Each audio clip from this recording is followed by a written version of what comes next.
زمون تعلیمي نظام کې مونږ ته د جنا قصه کوي، مونږ ته د اقبال کې، مونږ ته د ټیپو سلطان کوي، مونږ ته د صلاح الدین کوي، خو ما ته د پیر روخان قصه نه ده کړې، ما ته د باچا خان قصه نه ده کړې. تاسو راواخلئ، بلکې زما په اتلانو پسې دي ملنډې کړې دي. کله چې انسان د انسان په کار نه راځي، د سره به پیسې وي خو اطمینان به نه وي. چې اطمینان نه وي د صحت به خرابېږي، نو پیسې خو به دې ډېرې ګټي، خو دې به هغه خپلې پیسې په صحت باندې لګوي. نو د مور پلار تربیت نه شي وي، نو چې سکول کې ورته ته ډېر ارس وښیې چې کور ته راشي او پلار یې کنځل کړي او پلار یې چې کوم دی مور سره جګړې کوي او په کور کې چې کوم دی نو یو کبډي لګېدلې وي، نو که ته ولې په سکول کې او په بل ځای کې ډېر هم تربیت ورکړي چې راشي ووایه دلته خو کبډي لګېدلې ده، نو هغه ټول تربیت کې به صفر کې ضرب ورکړي او ټول تربیت به ختم شي. زما پښتونخوا صوبه ده، ما ته چې زما کوم اتلان تیر شوي دي، ما ته د هغه راواچي سند دی، د هغې چې کوم اتلان تیر شوي دي هغه دې ورته راواچي په نصاب کې. نو زه دغه خبره کوم چې دي ټولو خلکو له هم دغه یو نصاب جوړ کړی دی، ټولو باندې هم دغه ټیپو سلطان پیژني، ټولو باندې جنا پیژني، ټولو باندې چې کوم دی نو سر سید احمد خان پیژني، ټولو باندې چې کوم دی نو اقبال پیژني. زما خپل اتل په ما څوک نه پیژني. زما سوال همدغه همدغه وجه ده چې نن زموږ د کالجونو یونیورسټونو تخلیقکار پیدا کیږي، نه په لغت کې پیدا کیږي، نه په ساينس کې پیدا کیږي، نه په ټیکنالوژي کې پیدا کیږي. کو کرونا راشي هم زموږ دغه مغرب ته مخ وي چې هغې به راله دغه راکړي، ویکسین به راله راکړي. کو پرس که څه ټیکنالوژي پکاري هم زموږ هغه خلکو ته مخې څوک چې په خپله ژبه کې چا ترقي کړې ده، یعنې همغې ته مخې. نو معلومه دا خبره شوله چې د خپل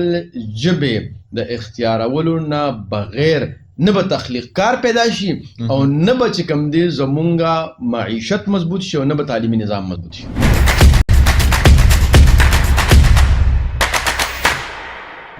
د ډار په ښار کې به باغي باغي لهجه عامه کم، زه به قصه وکم داسې چې قصه عامه کم، او تا په ازغنه لار د درد یره خوره کړه لاړې، زه به نر هله یم چې دلته حوصله عامه کم. تاسو ګورئ پښتون پوډکاسټ، نن زموږ دویم اپیسوډ دی او په ننني اپیسوډ کې موږ سره یو ډېر ګران او خوږ میلمه دی ډاکټر عبدالله عابد صاحب. تاسو ته په پښتون پوډکاسټ کې هرکلی وایم، ډېره مننه ستاسو د راتګ. خوشحاله اوسئ، ودان آباد اوسئ. ډاکټر صاحب ستاسو نه اولنی سوال زموږ دا دی که تاسو خیال وکړئ پخوا تعلیم لږ خو خلکو کې سړیتوب او ادب ډېر و، اوس وخت کې تعلیم ډېر شو خو خلکو کې سړیتوب او ادب نشته، چې دا څه وجه ده؟ لومبی خو دا خبره ده چې تعلیم چې به چا ورکوو د هغې به په اجره او په جومات کې اول تربیت کېدلو، نو هغه خلک به بیا په مدرسو کې، یعنی چې په هغه وخت کې مدرسې وې، اوس ورته سکولونه وایي، ښوونځي ورته وایي، په هغې کې به بیا هغه استادانو، تاسو به کتلی وي د هغه استادانو به داسې تربیت شوی و چې هغې به د خپل کړو او اړولو نه د ماشومانو ته به چې صرف په یو نظر کې وکتل، د هغه ماشومانو به د زړه دنیا بدله شوه. هغه ماشومانو به د خپل استاد چې کوم دی هغه به یو نمونه ګڼله چې کاش زه د استاد په شانتې شوې. نو لومبی خو دا خبره ده چې کوم استادانو لومبی د هغې ښه تربیت شوی و او د تربیت دوه لارې وې، یو حجره وه او بل جومات و. نو نن کو تاسو وګورئ نن اجرې کم دي، بلکې اجرې څه کې بیټکونه هم ورپسې ختم شو او خبره چې کم دی کټ ته راغونډه شو، د کټ نه هم صرف موبایل ته راغونډه شوه. کوم چې استادان دي د هغې نه تپوس وکړه چې دوی موبایل څونه استعمالوي، چې ما ته په خپله تربیت ضرورت دی، نو زه به څنګه خپل شاګردانو له تربیت ورکړی شم. یو خبره. دویم، تاسو خو کتلی وي د اقتصادو یو اصول دی، کله چې کوم څیز لږ وي د هغې قیمت څه وي؟ ډېر زیات وي. نو تعلیم به خلکو د تربیت دپاره حاصلو، چېرې دا تعلیم زه دې دپاره حاصل کم چې زما تربیت وشي. اوس خلک تعلیم د څه دپاره حاصلوي؟ د پیسو دپاره، د ډیګرۍ دپاره، د عهدې دپاره، د طاقت دپاره، چې ما سره پاور راشي، ما سره طاقت راشي. اوس تاسو دې معاشرې ته وګورئ که نه، کوم تعلیم خلک ډېر زیات کوي، یا چې پکې پیسه ډېره وي یا چې پکې طاقت ډېر وي، نو هغه تعلیم کوي. چې کوم تعلیم کې یا د قام خدمت وي، یا د اولس خدمت وي، یا د انسانیت خدمت وي، یا ښېګړه وي، په هغې کې وګوره په یونیورسټي او په کالجونو کې داخلي کېږي ډېر کمی کی. نو معلومه دا خبره شوله چې د تعلیم مقصد خلکو پیسه، عهده او طاقت ګرځولې دی. نو چې د کوم څیز یې د هغې مقصد ګرځولې نو هغه شی به ته جوړېږي. نو بیا به څنګه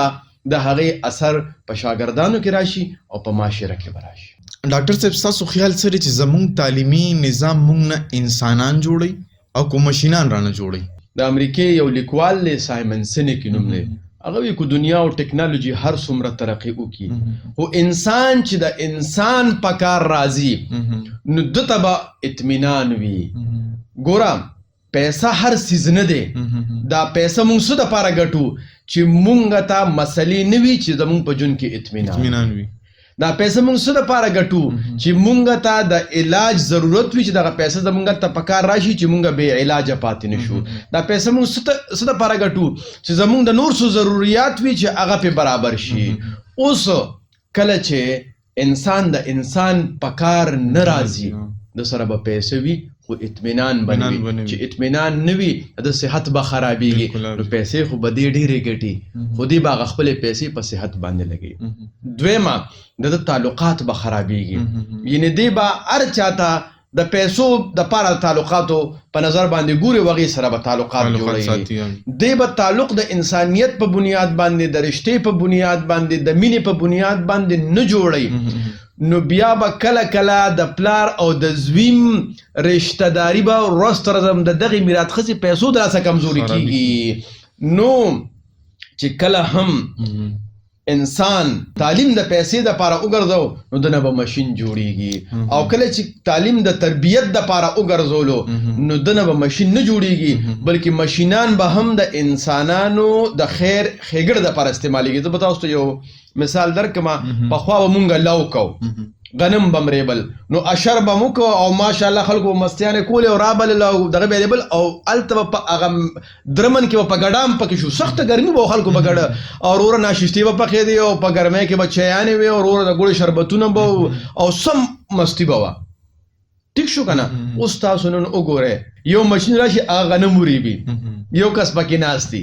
بل مشین راشي یعنې تریشر هغه یې ووخي چې ګنټه دوه درې تېرېږي وروره بوس یو خواشي وي غنم بل خواشي وي خلک راشي نه ناششتي وي نه مستي وي نه دوستي وي نه خوشحالي وي هېڅ پکې نه وي. نو چې کله هم تعلیم د تربیت دپاره وي نو مشینونه اوس خو دا تریشر دی که نه اخو به لورو مونږ سره به کوداله وه نو دا هم د مشین هغه ړومبې ړومبې شکلونو آلاتو ړومبې ړومبې شکلونو نو همغه لور به بیا زما د بل رور مسلمان دپاره د غنمو د ریبلو دپاره استعمال ده. همغه سسکور او بیا د بل دپاره استعمالوله. اوس چې کو ټریکټر دی که تریشر دی او که بل مشین دی هغه صرف د پیسې دپاره استعمالیږي. نو تعلیم مونږ ته کله چې تربیت راکړي نو بیا به د انسان نه مشین نه جوړېږي بلکې مشینونه به د انسان د خیر ښېګړه دپاره استعمالېږي. ډاکټر صاحب د یو ماشوم په تربیت کې د مور پلار او د ماحول اثر ډېر وي که د سکول کالج ډېر وي؟ ډېر ښایسته سوال تاسو وکړو. د فرج کې مونږ اکثر واره جوړو. نو چې دا کم فرج کې مونږ اوبه کیدو او واره نه جوړوي نو دا زنانوي جوړو ګیس پکې ختم شوی دی. نو فرجونو والا یې یوسو نو هغه یو خو دی که خو ګیس ختم شي نو هغه پکې ګیس واچي چې بیا راوړو او بیا هم واره نه جوړوي. وی یاره د بجلی دا ولټیج کم دی و نو وي دې ته هغه سټیبلایزر ولګوي چې دا ولټیج بله 220 کې او سیوا کړي. که بیا هم کار نه کوي وی یاره این ممکنه ده چې د فرج دا قلۍ ملۍ نه ده په دې کې څه چل دی نو بیا ولا قلۍ ملۍ ټیک کړي. نو چې دا ټول څیزونه ټیک کړي نو هغه فرج د اوبو نه څه جوړه کړي واوره جوړه کړي. نو معلومه دا خبره شوه چې د ماشوم په تربیت کې صرف د کالج او د یونیورسټۍ او د سکول عمل دخل به نه وي. د ماشوم د تربیت دپاره به د مور پلار تربیت پکار وي. د ماشوم د تربیت دپاره به د استاد تربیت پکاري. د ماشوم د تربیت دپاره به نصاب بدلول پکاري او هغه شانت نصاب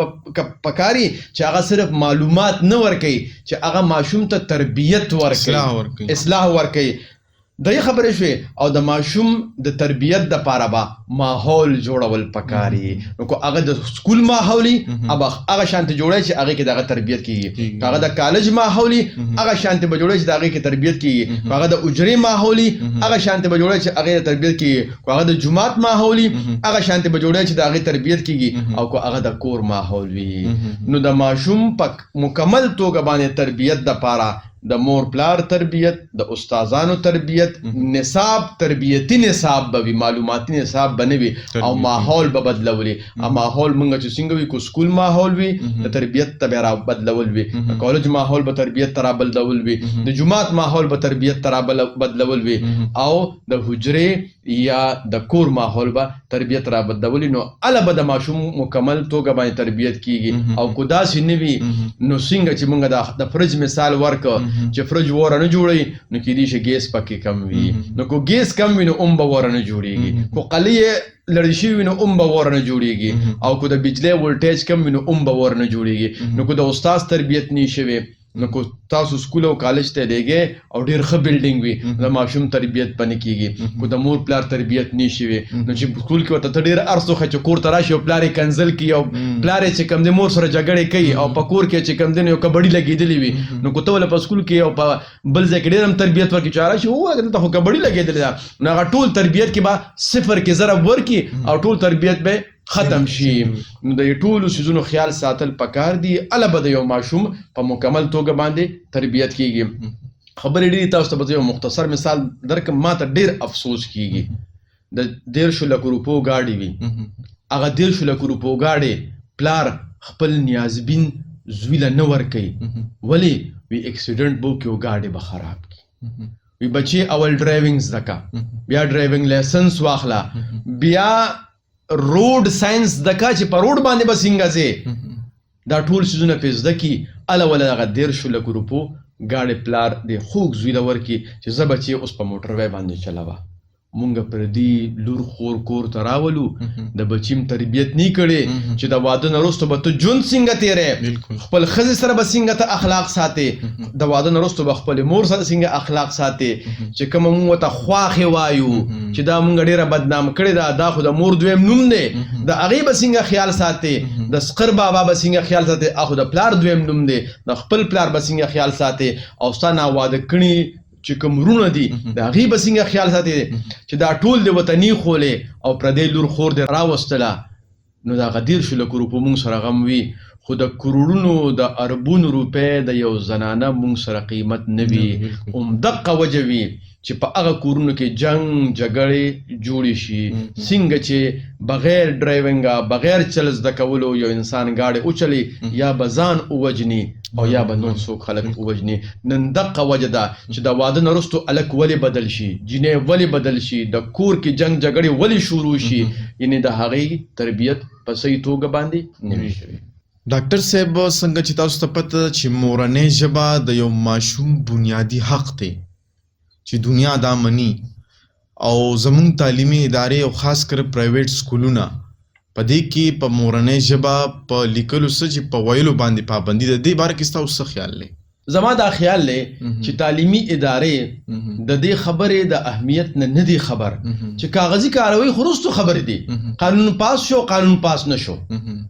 اصل خبره دا ده چې د مورنۍ ژبې اهمیت ولې دی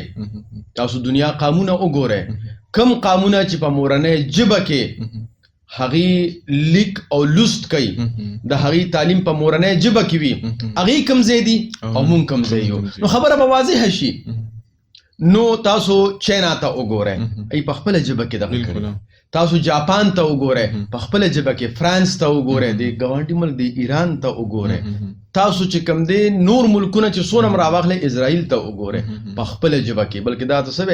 اسرائیل کې چې هیبرو یونیورسټي جوړه شوې په سن 1918 کې خبرې د هغې دوه غټ مقصدونه یو دا چې موږ به اسرائیل جوړو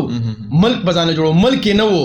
دویم دا و چې موږ به خپله ژبه را ژوندی کوو نن تاسو ما ته مصنوعات وښایئ چې هغه د اسرائیل جوړ مصنوعات نه وي یا د یو نه یو کمپنۍ د هغې د مصنوعات نه وي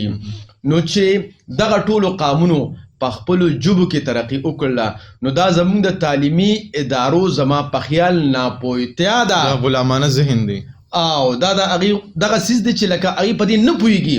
دا ولا چا په ذهن کې دا خبره اچولې چې یاره په خپله ژبه کې ترقي نه کېږي ټولو قامونو خو په خپله ژبه کې ترقي کړې ده نو یو دا اړخته شوه. دویم زما د تحقیق مطابق کم خلک چې تخلیقي کار کول غواړي یا تخلیق کار جوړول غواړي په کار دا ده چې هغې تعلیمي نظام دی په خپله مورنۍ ژبه کې وي. د مثال په توګه باندې مونږ خوب په پښتو کې وینو زه په اردو فارسی عربی او په انګلیش کې خو خوب نه وینم نو چې زه خوب په پښتو کې وینم زه خپلو بچو سره خبرې اترې په پښتو کې کوم زما خیالات په پښتو کې راځي نو چې ستا خیالات په کومه ژبه کې راځي او په هغه ژبه کې هغه خیالات د هغې اظهار ونشي په بله ژبه کې وشي نو زه خو داسې دا ګڼم چې لکه سړی ګوړه جوړوي او پکې لږ غوندې چینی واچي ملاوټ پکې وکړي نو هغه ګوړه بیا خلک اخلي نه اخلي هغه خو خالص ګوړه نه وي که نه نو چې کوم انسان ته په کومه ژبه کې خیالات او سوچونه او خوبونه راځي او په هغه ژبه کې د هغې اظهار نه کوي دغې به تخلیقي صلاحیتونه نه وي. نو دا همدغه وجه ده چې نن زموږ د کالجونو یونیورسټونو تخلیق کار پیدا کېږي نه په لغت کې پیدا کېږي نه په ساینس کې پیدا کېږي نه په ټکنالوژي کې پیدا کېږي که کرونا راشي هم زموږ دغه مغرب ته مخ وي چېرې هغې به راله دغه راکړي ویکسین به راله راکړي کو پرس که څه ټکنالوژي پکاري هم زموږ هغه خلکو ته مخې څوک چې په خپله ژبه کې چا ترقي کړې ده یعنې هم هغې ته مخې نو معلومه دا خبره شوله چې د خپل ژبې د اختیارولو نه بغیر نه به تخلیق کار پیدا شي او نه به چې کوم دی زمونږ معیشت مضبوط شي او نه به تعلیمي نظام مضبوط شي. ډاکټر صاحب تاسو کو ګورئ نو ریاست زمونږ را روان نسل د خپل تاریخ نه لرې ساتي بې خبره یې ساتي ستاسو څه خیال دی چې دا به زموږ پر روان نسل څه اثر غورځوي؟ چې لومبی خو دې خبرې ته سوچ کول پکار دی چې ریاست خو پخپله څه څیز نه دی ریاست خو د انسانانو د جوړ شوي د یو څیز نوم دی دغې کې خو انسانان کار کوي او دغه انسانان څوک دي زما او ستا بچی دی مونږ یې په لاس کې زرغونو نو که ریاست څوک په صحیح ډګر باندې چلول غواړي په کار دا ده چې د داسې وړو وړو ماشومانو تربیت شروع کړي. مونږ چې دا اوس غنم کټ کوو نو دغه زمیندارو 6 میاشتې مخکې پټې اړولې وو او غنم یې پکې کرلي وو او بخورې به یې ورکولې او ګوډونه به یې کول نن 6 میاشتې وروسته هغې غنم ولیبل او ماشاءالله خوشحاله دي. نو ریاست په خپله څه نه دی دغه ریاست کې زما او ستا بچې کار کوي نو په ځای د دی چې زه دا ووایم چې یاره ریاست داسې کوي نو یو دغه دا دی چې زه ریاست کې کم خلک کار کوي د مثال په توګه باندې ججان صاحبان به وي د کم ځای نه راځي هم زما او ستا بچي راځي اډمنسټریټرز به وي چې کو هغه مینجمنټ دی کم ځای نه راځي زما او ستا بچي راځي دقه شانتې کو فوج دی زما او ستا بچي راځي چې کومه شعبه هلې چې د ریاست اهلکار وي زما او ستا بچي راځي خو کله چې یو د قام مشر د خپل بچی نه غافله شي نو د هغه بچی بیا څوک استعمالوي؟ پردي خلک استعمالوي. لکه د مثال په توګه باندې زه د خپل بچو نه غافله شم نو چې بیا زما په بچو باندې د چا نظر وي بیا د خپل ځان دپاره استعمالوي او ما ته به پته نه وي او هغه به زما خلاف استعمالوي. نو زما خو دا خیال دی که د ریاست نظر دې اړخ ته راړول غواړي چې هغه څونه قامونه په دې ملک کې میشته دي او ژوند کوي هغې ته د خپل حقوق ملو شي نو هر قام وګړی او مشر دی ولګېږي او د خپل قام سره د داسې مینه وکړي څنګه چې یو انسان د خپل بچو سره مینه کوي او چې کله د قام مشر د خپل بچي سره دغه مینه وکړي سوال نه پیدا کېږي چې دی په پیسو په ډالرو باندې خرڅ شي د دغه قام بچي به د سره مینه کوي دی به د ریاستي ادارو کې کار کوي خو نظر او فکر به هغه وي څنګه چې د مشر دی وي د یو زړه نه بل تلار وي چې زما خوښې ستا به ولې بدې شمه زما خپل قام بچي که دغه شانتې خوښ شو او دغه شانتې مې د هغې تربیت وکړو او دغه شانتې مې سینې ته را یو ځای کړل نو تاسو تاریخ وګورئ کله کله بعضې خلک داسې وي چې د په پردي ملکونو کې وي او په پردي ادارو کې وي تنخوا د هغې نه اخلي خو کار هغه چاله کوي چا سره یې مینه او محبت وي. ډاکټر صاحب زما د سوال جواب ما ته میلاو نشو. زما سوال دا و چې ریاست ولې مونږه د خپل یا زمونږ را روان نسل د خپل تاریخ نه لرې ساتي؟ اوس ریاست ما خو جواب دا دی چې ریاست خو په خپله څه نه دی که نه ریاست چې څوک جوړی جی په هغې باندې به مونږ محنت نه کړې مونږ غافله پاتې شوي یو هغه زما او دا ستا بچي د ریاستي ادارو کې زما او ستا خلاف ځکه استعمالوي د تاریخ نه ځکه بې خبره ساتي چې زه د خپل بچي مې د تاریخ نه غافله کړی دی نو هغه ته دا موقع میلاو شوې ده چې هغه د دغې موقع نه فایده اخیستې ده او نن زما بچي د تاریخ نه غافله دي. زه به تاسو یو بل اسان مثال درکړم. ما پس ریاست ټوپک راغسته دی چې زه خپلو بچو ته قصې وکړم. زه چې ماشوم وم ما ته به نیکه قصې کولې ما ته به نیا قصې کولې دا ورته ریاست ویلي دا خو ته ریاست نو ویلې نو ریاست چې څنګه دا نو ویلې زما پلار او نیکه او نیا ته چې د خپل زوی ته د خپلو اتلانو قصې وکړه نو دی هم ورته نه دي ویلې چې ته ورته قصې مه کوه. نو مونږ خپلو بچو ته د خپلو اتلانو تاریخ او دغه وینا پرېښوده او څنګه چې مخکې مونږ خبره وکړه مونږ ځانه د پیسو مشینان جوړ کړه مونږ سهار نه واله ماښامه پورې په سرګردانه ګرځو نو مونږه که چېرې فرض که بیدار شو ریاست سوال نه پیدا کېږي چې زما زوی او زما بچې زما د تاریخ نه بې خبره پاتې کېږي. یو تازه سپی دی او هغه زما په لاس کې دی او زه صحیح تربیت وکړم صحیح مینه ورکړم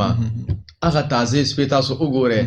منډه وهي اوږې تږي وي څه ورونیسي او چالی راولي دغه مالک لی راولي په خپله نه خوري. نو چې یو تازه سپی د تربیت نه وروستو چې اوږم دی هغه څه ورونیسي او خوري یې نه خپل مالک لی راولي نو که چېرې فرض که ما خپل زوی نوسې ګاونډي او بچې د تاریخ نه خبر که نو په هیڅ قیمت باندې د دنیا یو قانون دی بې خبره نشي پاتې کېدی. او تاسو بل اړخ ته وګورئ همدغه ریاست دی دی کې بعضې زموږ پوهان د تاریخ نه ډېر ښه خبر دي او بعضې پوهان هم په دې ریاست کې نا خبره پاتې شوي دي. نو چې څوک خبر دي نو هغه خپل سا یو کوشش کړی دی محنت یې کړی دی او چې څوک نا خبره پاتې شوي دي هغه د هوا رخ پسې تللی دی هغه د دې وجې نه نا خبره نه پاتې شوی چې د هغه په سر باندې چا ټوپک یې ښوی چې ته ګورې د خپل اتلانو نه خبر نه شي بلکې هغه پیسې پسې تللی دی او بل څیز پسې تللی دی او د خپل د اتلانو نه ځان بې خبره پاتې کړی دی. ډاکټر صاحب که تاسو وګورئ نو ما د خپل تاریخ خبره کړې ده. که تاسو وګورئ نو زمونږ تعلیمي نظام کې مونږ ته د جنا قصه کوي مونږ ته د اقبال کوي مونږ ته د ټیپو سلطان کوي مونږ ته د صلاح الدین کوي خو ما ته د پیرو خان قصه نه ده کړې ما ته د باچا خان قصه نه ده کړې. تاسو راواخلئ بلکې زما په اتلانو پسې دي ملنډې کړې دي. زه پخپله په نهم جماعت کې هم چې مونږ ته په انګریزۍ په ټیکسټ بک کې یو سبق راغلی د اکبر باچا باره کې چې هغې کې د هغه تاریخ باره کې څه څیزونه ویل شو هغې کې زموږ د یو قامي اتل کالو خان بابا و د هغه پسې هغې ملنډې کړې چې دا یو ډاکو او د کالو په نوم باندې هغې یاد کړو چې بیا څه پښتانه د بونیر څه تکړه خلک او داسې نور پښتانه د هغې خلاف راپاڅېدل او هغه څیز یې پې ټیکسټ بک یې پې بدل کړ. ماشاءالله ماشاءالله. نو زما سوال دغه دی چې ما ته دې دا پردي په کتاب کې راچوي صحیح لکه اوس فرض کا پنجاب صوبه ده نو هغې کې چې د هغې کوم اتلان تیر شوي دي نو په تاریخ کې یا چې کوم داسې ټیکسټ بک دی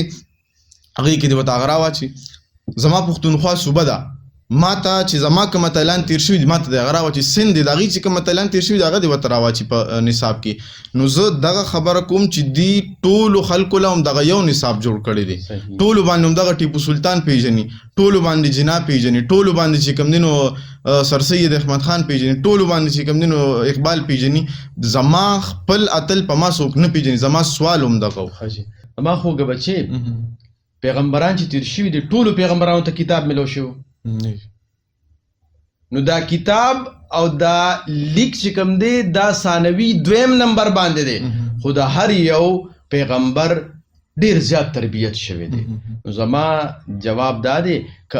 ریاست مانه تاریخ پټی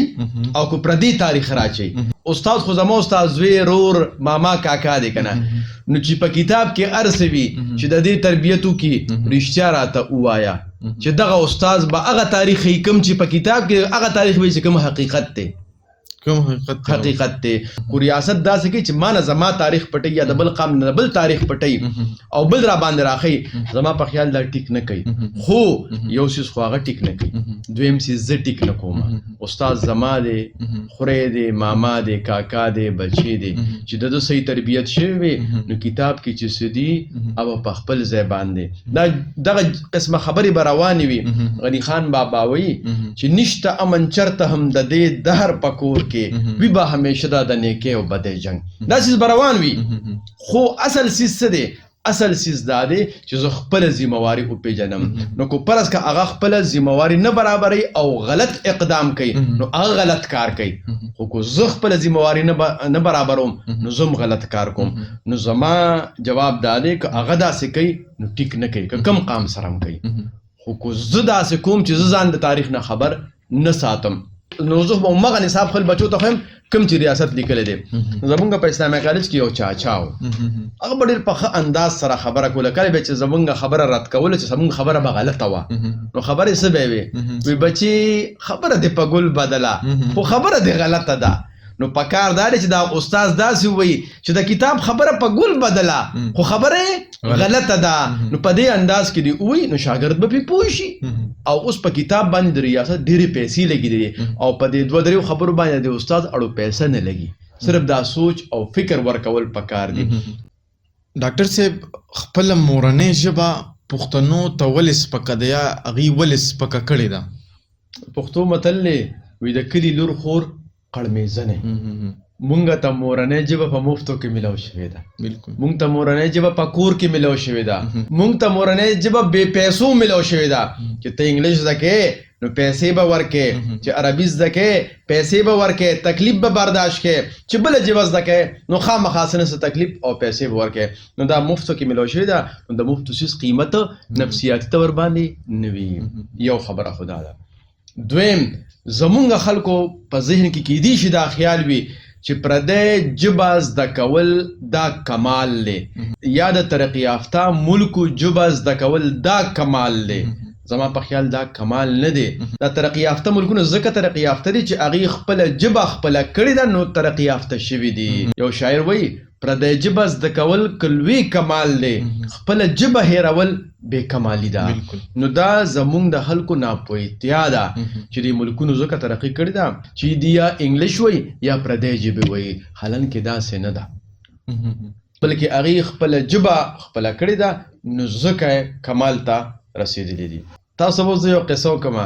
نو یو سړي چرګه مړه شوې وه خو ډېرې هګۍ به یې اچولې نو ډېر پریشان او جړلې. نو بل سړي ورته ویې ولې جاړې؟ وایي یاره چرګه مې مړه شوې ده. نو هغه ورته یاره زما نیا مړه شوې زه دومره نه جړم څومره چې ته چرګې پسې جاړې. نو زما چرګې خو به هګۍ اچولې ستا نیا به څه کول. معلومه دا خبره شوله چې کله کومه ژبه معاش سره تړلې شوي وي نو هغه ژبه خلک اختیاري هم او د هغې قدر هم ډېر زیات کوي. او کومه ژبه چې معاش سره نه وي تړلې نو هغه خلکو ته لږه غوندې سپکه ښکارېږي. اوس زمونږ پښتو ژبه معاش سره نه ده تړلې شوې، د دې ډېرې وجې کیدی شي. یو خو په ډېره بخښنه سره کوم خلک چې د پښتو استادان دي هغې معاشي حالت وګوره نو چې هغې ته خلک ګوري نو خلک بوي دا د پښتو استاد دی، پښتو ښایي چې د ده دا حال دی. نو که زه خپل زوی ته یم چې د پښتو استاد شي نو د به څه حال وي. دویمه خبره دا ده چې هغه بعضې خلک ما غوندې استادان وي نو هغې په استاذۍ کې ځان کمال ته نی رسولی. نو که هغې ځان کمال ته ورسو او په پښتو ژبه کې ورسو نو بیا به خلک د هغه مثال ورکوي چې دقه شانته د هغه په رنګې پښتو کې ډګري واخله چې دونه ماشاءالله په معاشره کې به دې قدر وي او دونه ډېرې غټې غټې تنخواګانې به دې وي ځکه چې دا دنیا د ضروریاتو سره تړلې ده. نو کله چې د یو انسان ضروریات د ژبې نه پوره کېږي نو بیا نسبتاً خلک هغه اړخ ته زور ډېر زیات کوي او همدغه وجه ده چې دا ایرې غیرې ژبې زده کوي ګورې د علم دپاره یې نه زده کوي، هم د پیسو دپاره یې زده کوي. ډاکټر صاحب ستاسو څه خیال دی چې رسمي تعلیم سره سره دا هنر ضروري دی که نه دی؟ زما خیال دا دی چې د رسمي تعلیم سره سره هنر هم ضروری دی او ورسره تربیت هم ضروری دی.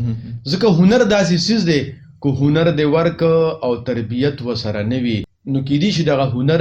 صرف د پیسو ګټلو ذریعہ وګرځيږي څنګه چې نن تعلیم ګرځیدلی دی او بیا به هم په معاشره کې ډیر زیات مشکلات راځي.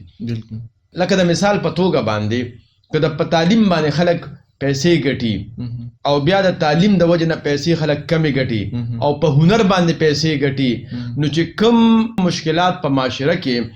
بغیر د تربیت په تعلیم خواره کړي دي، بیا به عمدغه مشکلات هنر به په معاشره کې خوري. نو زما به دا خواستی چې د رسمي تعلیم سره هنر هم پکار دی خو تربیت وسره هم پکار دی. ځکه خو اسرار اتل صاحب وایي خلک نوې نوې هنرونه زده کوي، وایه پښتانه خو چې جنګونه زده کوي او مونږ لیونیو په بارودو پسې ګرځو. خلک لیونی ګرځي علمونه زده کوي او څوک کو د سیالانو سره ځان سیالول غواړي بیا به څه خبرې څه کارونه زده کوي. نو زما قام له پکار دا دی چې داسې نوې نوې هنرونه زده کړي چې د نورو قامونو سره سیال شي. ډاکټر صاحب په تعلیم او تربیت کې څه فرق دی؟ بچې ډېر ښایسته سوال تاسو وکړو. تعلیم دا د معلوماتو نوم دی چې معلومات سړي ته وشي، نو زه ګڼم چې دا کس تعلیم یافته شو د یو څیز باره کې. خو تربیت د معلوماتو نه رستو هغه کس د دې خبرې جوګه کول چې کم ټیک دی او کم غلط دی، او بیا په ټیک پیژندلو نه رستو هغه ټیک لار باندې تلل او په غلطه لار باندې نه تلل، نو دغه تربیت دی. عمدغه وجه ده چې نن خلک تعلیم یافته ډیر دي او تربیت یافته نه دي. نو ځکه بعضې خلکو نه د انسانانو په ځای زناور جوړ شوي دي او د خپلو انسانانو د خپلو رونو باوجود د ډیګرۍ او د تعلیم وینې سکي او هغوی ته مشکلات جوړوي. خو چې کله تربیت وي نو که تعلیم نه هم وي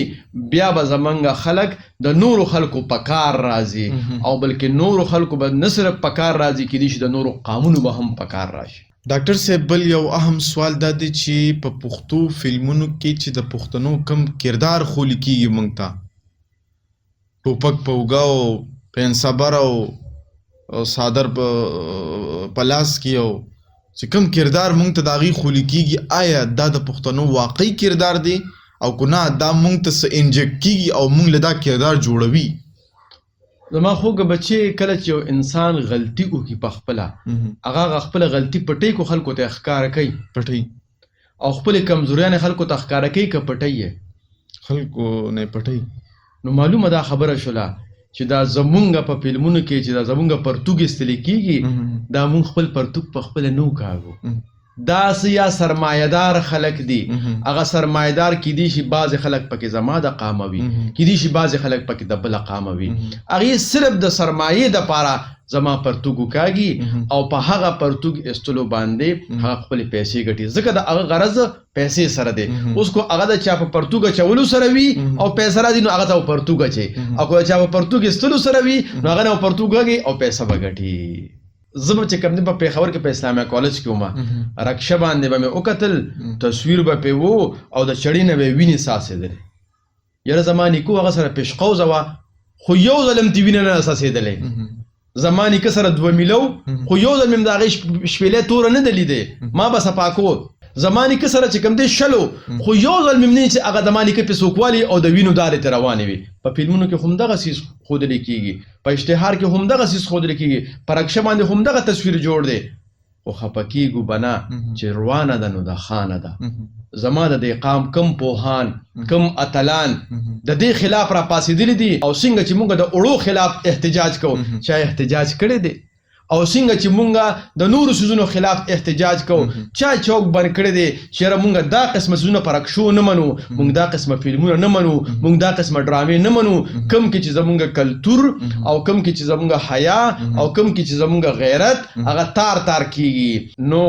څه جرندر وانه او څه دانې لمدې دي، څه نور خلک د سرمایې دپاره زما عزت تار تار کوي،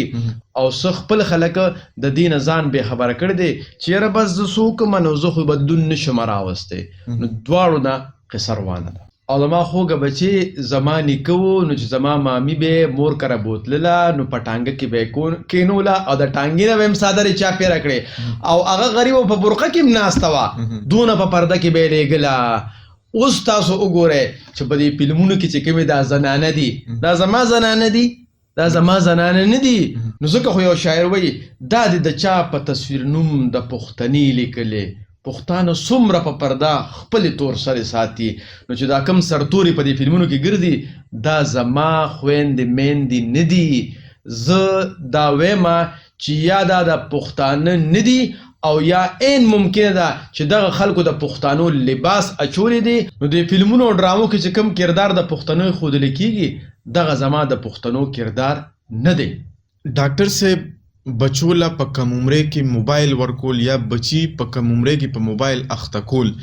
دا څه نقصان لري؟ زما بچي داسې کار دی چې ماشوم د سړی چاړه ورکي په لاس او چاړه ښه تیره وي نو ستا څه خیال چې دا ماشوم به پې ځان خوږوي نه بالکل چې هغه د چاړې په فایدې او نقصان باندې نه پوهېږي لازمي خبره نو ماشوم له خو مونږ چاړه نه ورکو چې ته ځان پې خوږ نه کړي موبایل د چاړې نه هم زیات نقصان دی لکه څنګه موبایل چې زمونږ په ذهن کې څه راځي هغې مطابق هغه مونږ ته څیزونه ښیي نو چې کم انسان هم خپل ماشومان له موبایل ورکوي نو دغه ماشوم به د پلار او د مور او د نیکه په شانتي نه جوړیږي بلکې موبایل کې چې څه دي نو د هغې په شانتي به جوړیږي. بالکل. دویم دا موبایل جوړښت داسې دی چې دا انسان د ځان نه فارغول نه غواړي دی چې ته یو څیز کې بل به ته رامخته کوي چې بل کې بل به ته رامخته کوي په ګنټې ګنټې به تېرې شي او دی به ستاسو ذهن اوزګارتیا ته پرېږ نه دي نو چې یو ماشوم هغه موبایل کې په ګنټو ګنټو ناست وي نو د هغه ذهني او جسماني نشونما به هم متاثره کیږي. پخوا موږ ماشومانو خړپوسې به کولې منډې به م وهلې توپ ډنډې به م کولې دا ټولې خپې به م ګرېدلې وې خو صحتمند به وو. اوس چې ماشوم پیدا شي اول یې خو زیړې وي د هغې نه وروسته خرپوس مپوس او پیمپرې میمپرې ورته اچولې وي لږ غونډه کېناستو شي او د کتو شي بیا ول موبایل ورکړي وي دې جاړې وي دې سره لږ قلار وي. بالکل همداسې ده. نو زما خوږه بچې چې کله هم مور پلار بچې موبایل ته حواله که نو داسې شوه چې دا مور پلار د خپل بچې په یو غټه لار کې همداسې پرېښوده چې چا بوتله چې چا ورسره وسو وکړه او مقه حال به د دې ماشوم کېږي ځکه چې دغه ماشوم ته به هر هغه څیز راځي چې کم دا ماشوم دپاره دغه وخت کې ضروري هم نه وي او همدغه وجه ده نن په کورونو کې چې جګړې کېږي د دې موبایل د لاسه کېږي د ښځې او د خاوند جګړې هم د دې موبایل د لاسه کېږي بلکې دا څه کې چې اوسني ځوانان بې وخته او ډېر زر زر چې کم دی نو ځوانۍ ته رسي هغې کې هم د دې موبایل کردار دی. ډاکټر صاحب د مور پلار بچو له وخت ورکول څومره ضروري دي؟ د مور پلار بچو له وخت ورکول دومره زیات ضروري دي څومره چې خوراک ورکول ضروري دي څومره چې جامه ورکول ضروري دي او څومره چې دغه ماشومانو له تعلیم ورکول ضروري دي. نو نن په ډېر افسوس سره مونږ خو خوراک ډېر ښه ورکوو جامه م وله ډېر ښه اخلو او ډېر ښه خو سکولونو ته هم لیږو خو بچو له مونږه وخت نه ورکوو چې بچو له کله وخت نه ورکوي انسان نو د دغې ماشومانو به د مور پلار سره جذباتي لګو به بالکل نه وي. بالکل. ما له یو کس راغلی و ویل چې زما مور پلار بدي شي دا حقیقت خبره ته کوم ما وی داسې کار دی تا نه به پوره زه هسټري اخلم تاریخ به نه اخلم چې ما وکنو هغه ماشوم نو هغه ماشوم چې په ښه بده پېښ شوی و نو سکول کې واچو او په داسې سکول کې واچو چې هغه ماشوم به هلته اوسېده دې ته موږ دا ډی کیر وایو. بیا هغه ماشوم چې لږ نور هم غټ شو نو بیا د سکول اسټل ته لاړه بیا د کالج اسټل ته لاړه بیا د یونیورسټۍ اسټل ته لاړه تر دې پورې چې هغه یو غټ وکیل جوړ شوی و او ما ته وی چې زما اوس مور پلار بدي شي نو دا د دې ماشوم ګناه وه که د دې مور پلار ګناه وه او دا مور پلارو کې دا پلار نه و دا ګورې عام کس نه و دا ډاکټر و. نو تاسو سوچو کې چې ډاکټران داسې کار وکړي پروفیسران داسې کار وکړي پوهان داسې کار وکړي چې ټوله دنیا له خلک ټایم ورکوي او خپلو بچو له نه ورکوي نو بیا به د دغې ماشوم په ذهن او په زړه کې د مور پلار نفرت نه پیدا کېږي نو څه به پیدا کېږي یو خبره. دویم تاسو کو خیال کړی وي مونږه په دې کور کې یو پیشو ساتلی وي هغه پیشو له مونږ ټایم ورکو پی وته یکدو میو میو خبرې وسره کو زما مانو دا سونه ښایسته ده خبرې وسره کو ناست یو وسره تاسو وګورئ هغه پیشو مونږ پسې بلد وي او مونږ سره ګرځي نو چې یو ځناور له مونږ ټایم ورکو هغه مونږ سره بلد شي او جذباتي لګو یې پیدا شي نو کو دغه شانتي مونږ خپل بچو له انسانانو له مونږ ټایم ورکول شروع شو نو جذباتي لګو به مونږ سره وي او همدغه وجه ده چې نن چا مور پلار نه تپوسو کې وي زما زوی بې سره دی او زما خبره نه مني خبره دا نه چې ما بچو له ټایم کم ځای ورکړی دی چې ما ټایم نه دی ورکړی نو ابه زما خبره څنګه ومني یو ډېر مصروفه سړی و په توره شپه به د کور نه وته او په توره شپه به کور ته راته نو هغه نه چا تپوس وکړو چې بچي دي څو دي هغه وایي مال د خدای دی 3 دي وی چې څومره دي وی چې یو دومره دی بل دومره دی بل دومره دی هغه عجیبه خبره ده خلک وایي چې یو دومره دی بل دومره دی بل دومره ته خو داسې کې وی یاره زه په توره شپه د کوره وځم نو بچي مې پراته وي نو یو دومره پروت وي بل دومره پروت وي بل دومره پروت وي او چې راشم بیا ودوي نو یو دومره وي بل دومره وي بل دومره وي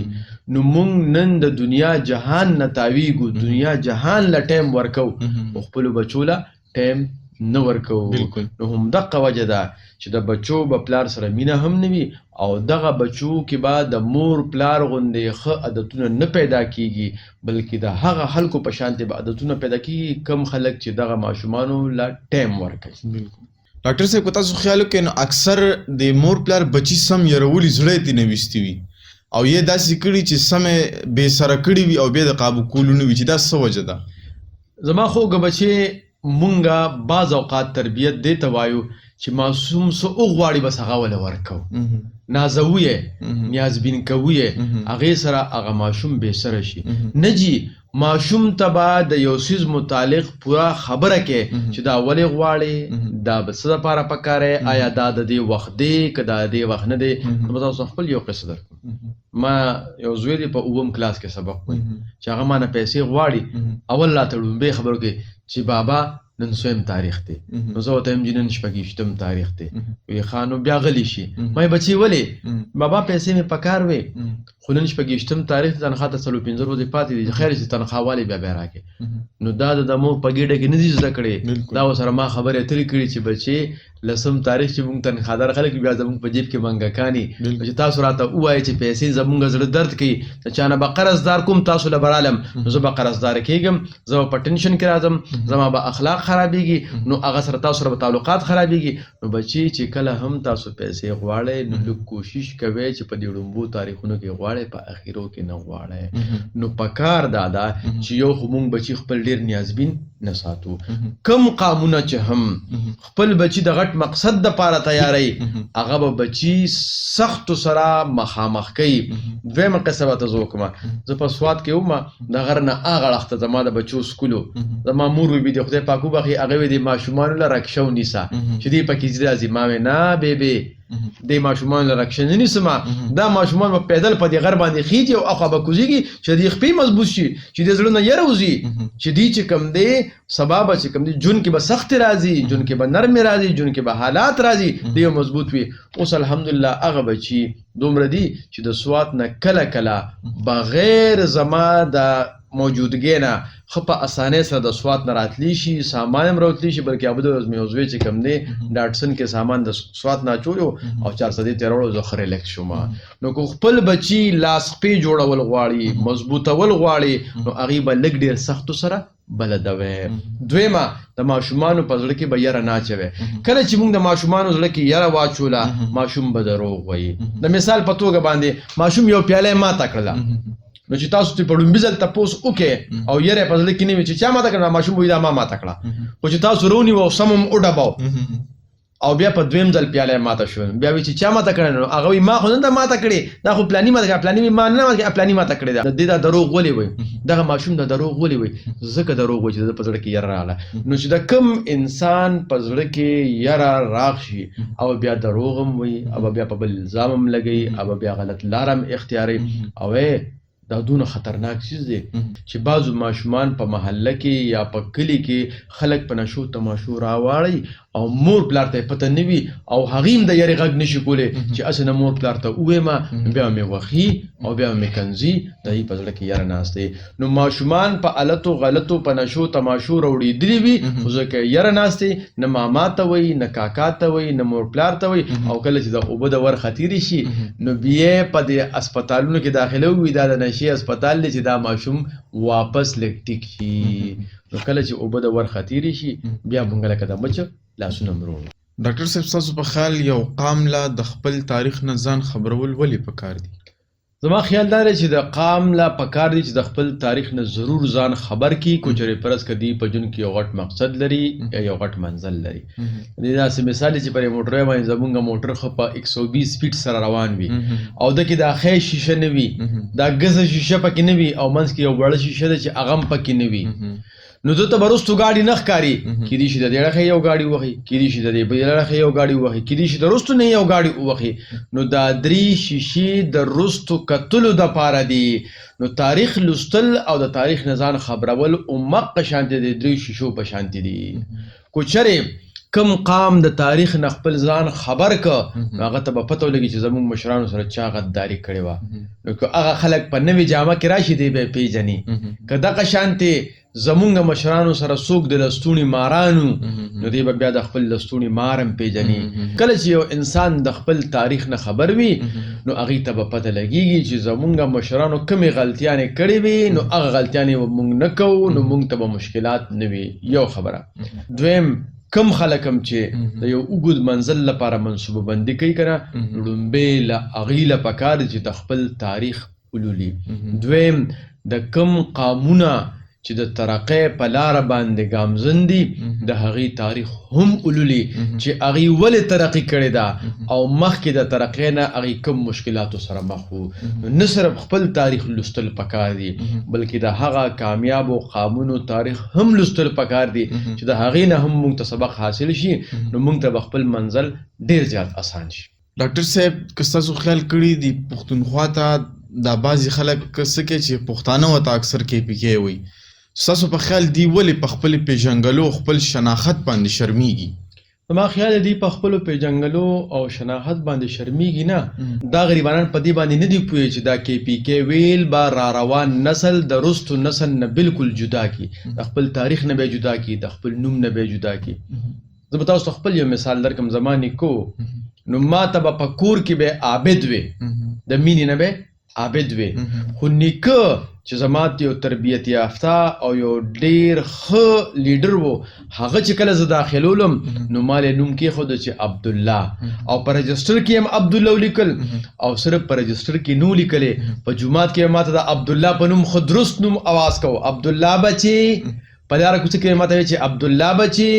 او په کور کې بیا هغه عبدالله بچې عبدالله بچې دونه ډېرې وي چې بیا د هر چا په خولې باندې عبدالله راغی او عابد ته غایب شو. نو کله هم چې مونږ غواړو چې دا را روان نسل دی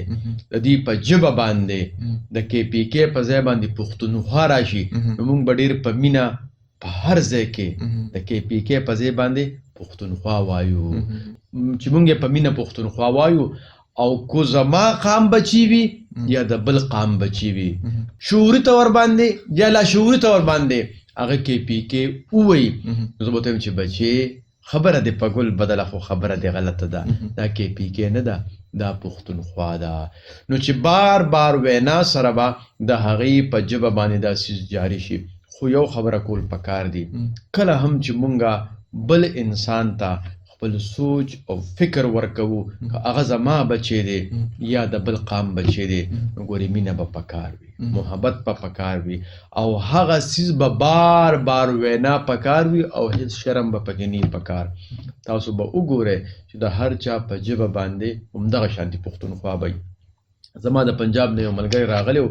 هغه خو چونکې په سوشل میډیا همدغه KPK به وي نو هغه دلته چې راغلی نو وي چې KPK نو زما زوی ورته وایي چې داسې کار دی جي دا پښتونخوا ده هغه په هغه ځای کې ووی بخښنه غواړم ما ته خدا پته نه و چې دا دونه خطرناک شي دي یا دونه نقصان دي شي چې تاسو په خپه کیږئ هم جذبات باندې هغې نه وروستو هغه کې پی کې به نه وي بلکې پښتونخوا به وي. نو معلومه دا خبره شوله که مونږ په ښه طریقې سره په مینې سره او په محبت سره خپل بچی خو لا پرېږده چې بچو ته پردو بچو ته هم وایو چې زما دا نوم دی او زما د قام دا نوم دی زما د صوبې دا نوم دی نو خامخا به انشاءالله العظیم په مینه باندې پښتونخوا وایي کې پی کې به نه وایي. ډاکټر صاحب مونږ پښتنو ته د غیرت تشریحات هغه غلط شوي دي په مختلفو ذریعو باندې مختلف پلیټ فارمز نه. نو ستاسو په خیال غیرت څه شی دی؟ زما په خیال غیرت دا دی چې یو انسان غلطي وکړي او خپل غلطي ښه په خوشحالۍ سره تسلیم کړي او وی مني او بیا چې چا سره غلطي کړي د هغه نه معافي وغواړي نو دا غیرت دی. دا نه چې ښه پوه یم وي چې غلطي ما کې ده او الټه په نورو باندې دړکې کې او په نورو باندې بدماشي کې. نن سبا خلکو د غیرت نوم دې ته ایښی دی چې اس بې څه خلکو ته غوسه کول اس بې څه خلکو بې عزتي کول. دا غیرت او پښتون نه ده. پښتون چې کم قام و هغه ډېر دروند قام و. دا مونږ چې وایو چې پښتون غیرتي وو نو پښتون داسې غیرتي وو چې د خپل مور به هم ډېر قدر کو د خپل ښځې مخ هم بل چاته نه دی ښودلی دغه غیرتي قام وو. د خپل بچو چې کم دی هغې سره به چې څونه مینه کوله څونه چې به پښتو کوله دقه شانتې به پردي بچو سره هم مینه او محبت کولو. دغه غیرتو هم دقه وجه وه چې کله به یو ماشوم په لاره کوڅه کې پردي پښتون مشر ووخه که نه نو ما کې به بې ځایه غیرت نه چې هغه پسې مې ټوپک راغسته بل زه که به لاړم او د هغه مشر به مې شکریه ادا کړه چې خدای پاک دې خوشحاله که چې زما د ماشوم تربیت دې کو او دې یو څو پړقه لګو کړی دی. دې پسې راته یو قصه رایاده شو. مونږ یو مشر نه خبره اورېده نو هغه وی چې زه ماشوم وم نو داسې د سیګرټ چې اوس کې سړی نه هغه فلټر غوندې پاتې شي هغه سړی وغورځي نو چا فلټر غورځولي او خپې پې نه ور راښکلي او هغه اور پکې و نو وي ما هغه سیګرټ راواغسته او هسې مې بس خولې ته مې کړه وي ټش شو چې یو مالتې مې داسې په دې مخې توله څپېړه راکړه نو بس وي زه په جړا جړا لاړم کور ته نو چې وي هلته کور ته لاړم پلار مې چې څه چل دی ما چې دغه شان چلو شو دغه شان څپېړه راکړي هغه راباندې ښه راباندې کړه سمې ووالمه. نو د خلکو دغه اوس نن سبا داسې ترتیب دی چې ته د یو بل ماشوم د تربیت دپاره یا چاته د صحیح لار ښې نو الټه به د هغه پلار راشي او ورته به وایي چې دا تا ښه نه دي کړي. بلکل بلکل. نو نن سبا موږ دې ته غیرت وایو چې زما ماشوم چې ووخه زه به ترې بدل اخلم دا غیرت دی. نه جي دا غیرت نه دی. پکار دا ده چې زه د هغه مشر شکریه ادا کوم چې خدای به تا سره خو کړي چې تا زما د دې کشر ته عقل او فکر وښایو. یو خبره. دویم تاسو سوچ وکړئ که نه مونږ اکثر چې کوم ځای کې کمزوري خلک وي هغې سره برید تاوو هغې سره غیرت کوو چې کم زوروه سړي هغه سره بیا غیرت میرت نه کوو. نو ځکه خو غني خان بابا وایي چې په غریب همسایه نری یا په ښځه زورورې فرنګي ته خو ټینګ نه شو چې یې کړلې پیزواني عجیبه دې د خاني عجیبه دې د ځواني ای پښتونه پوی د نه شم په وراني په وداني. نن پښتون ښځې باندې نر دی نن پښتون په غریب سړي باندې نر دی په همسایه باندې نر دی او په ډیران باندې او په پوله باندې او په پټي باندې غیرت کوي او خپل رور وجني. خپل رور وجل دا غیرت نه دی بلکې خپل رور بچ کول دا غیرت دی. د نورو قانونو نه بچ کول د ستونزو نه بچ کول د مشکلاتو نه بچ کول او خپل رور سینې سره لګول دا غیرت دی. نو د غیرت تعریف چې کومو خلکو مونږ ته غلط کړی دی یا مونږ یې غلط ګڼو نو زما د پوهانو ته دا خواست دی چې غیرت صحیح تعریف وکړي او د غیرت هغه مثالونه قایم کړي کوم چې زمونږ اتلانو کې موجود وو چې هغې به د خپل قام دپاره د غیرت چې کومې قصې کولې او کومې کارنامې به یې کولې نو هغې کې مونږ وګورو چې هغه داسې نه وې لکه دا اوس چې څنګه دي. ډاکټر صاحب زمونږه پودکاسټ سر ته ورسېدو. ستاسو یو جهان مننه خوشحاله اوسئ چې تاسو پښتون چینل له وخت ورکه او په دې پښتون پودکاسټ دویم اپیسوډ کې مونږ سره شریک شوې او زه د ټولو کتونکو ډېره مننه کوم او د پښتون چینل د ټولو وګړو ډېره مننه کوم چې داسې یو ښکلې غوندې پروګرام یې را جوړ کړ او زمونږ پښتنو سره شریک کړ. ډېره مننه خوشحاله اوسئ. خدا نه باد اوسئ. بریالي اوسئ. الله پامان. جزاک الله.